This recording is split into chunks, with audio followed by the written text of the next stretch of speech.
आज मी तुमच्याबरोबर शेअर करणार आहे रेड सॉस पास्ता। इथे मी पहिला पास्ता शिजवून घेणार आहे। त्यासाठी मी टोपामध्ये 3 ग्लास पाणी घेतलं आहे। पाण्यामध्ये थोडं आपल्याला तेल घालायचं आहे, जेणेकरून आपण पास्ता जेव्हा शिजवतो तेव्हा तो सुटसुटीत व्हावा, चिकटू नये एकमेकांना म्हणून। थोडंसं आपल्याला चवीनुसार त्यामध्ये मीठ घालून घ्यायचं आहे।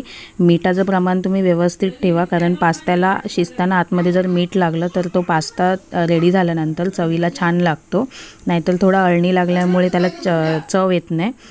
सो इथे आपल्याला या पाण्याला एक चांगली उकळी काढायची आहे। मी झाकण ठेवलं आहे, बघू शकता। पाणी होईपर्यंत आपल्याला इथे टोमॅटोची पेस्ट करून घ्यायची आहे। तुम्हाला जर टोमॅटो गरम पाण्यामध्ये शिजवून घ्यायचे असतील तर तुम्ही शिजवून त्याची सालं काढून पण प्युरी बनवू शकता। मी इथे डायरेक्ट कच्चे टोमॅटोची प्युरी करून घेणार आहे। सो तुम्ही जेवढा पास्ता घेताय, मी 1 पाव किलो पास्ता घेतलेला, त्याच्यासाठी मी 6 ते 7 टोमॅटो घेतले होते। आता याची मी पेस्ट करून घेणार आहे। तोपर्यंत इथे एका बाजूला बघू शकता पाण्याला छान उकळी आली आहे।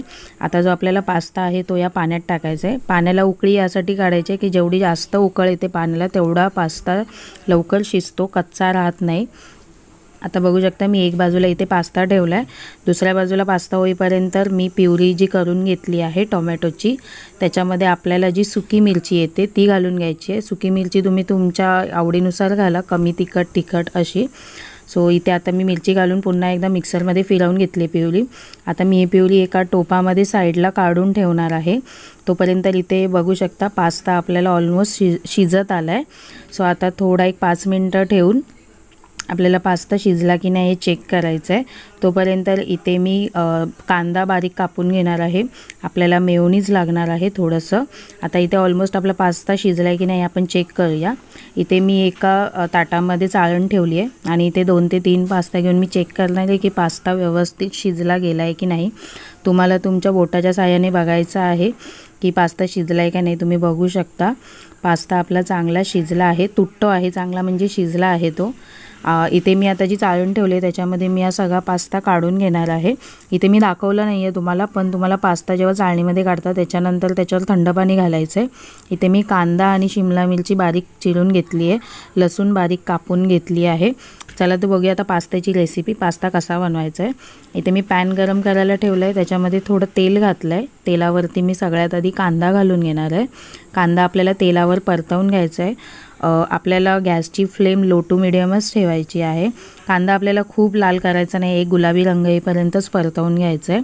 त्यानंतर आपण यावर घालणार आहे जी बारीक मी चिरून घेतलेली लसूण होती ती घालून घेतली आहे। आता ती पण आपल्याला परतवून घ्यायची आहे। 1 ते 2 हिरवी मिरची कापून घेतली आहे। त्याच्यानंतर शिमला मिरची घालून घ्यायची आहे। ग्रीन मिरची ऑप्शनल आहे, तुम्हाला नसेल घालायची तर तुम्ही नका घालू।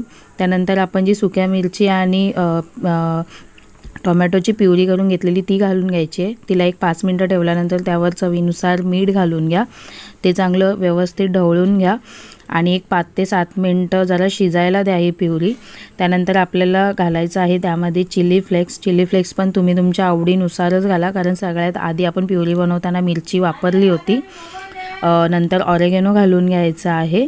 आता हे व्यवस्थित एकजीव करून परत एक 5 मिनटं तुम्हाला चांगलं शिजवत ठेवायचं आहे। एक 5-7 मिनटं झाल्यानंतर तुम्हाला यामध्ये घालायचं आहे सॉस। इथे मी हॉट स्वीट सॉस वापरला आहे, तुम्ही जो टोमॅटो सॉस येतो तोही वापरू शकता। नंतर जो शिजवलेला पास्ता आहे तो आपण यावर घालून घेणार आहे आणि हा पास्ता आहे तो या मसाल्यामध्ये व्यवस्थित मिक्स करून घ्यायचा आहे, जेणेकरून त्याला व्यवस्थित मसाला लागला गेला पाहिजे। आणि एक मसाला व्यवस्थित लागल्यानंतर पुन्हा तुम्हाला 5 मिनटं तसाच ठेवायचा आहे। वरती झाकण ठेवू नका, कारण झाकण ठेवल्यावर वरती जे पाणी पकडतं ते त्या पास्त्यामध्ये गेल्यावर पास्त्याला पाणी जास्त होऊ शकतं। सो इथे नंतर लास्टला मी आवडीनुसार कोथिंबीर घालून घेतली आहे। असा पास्ता रेडी आहे। पास्ताची रेसिपी आवडली असेल तर नक्की बनवून बघा। व्हिडिओला लाईक करा, शेअर करा आणि नक्कीच सबस्क्राईब करा। थँक्यू।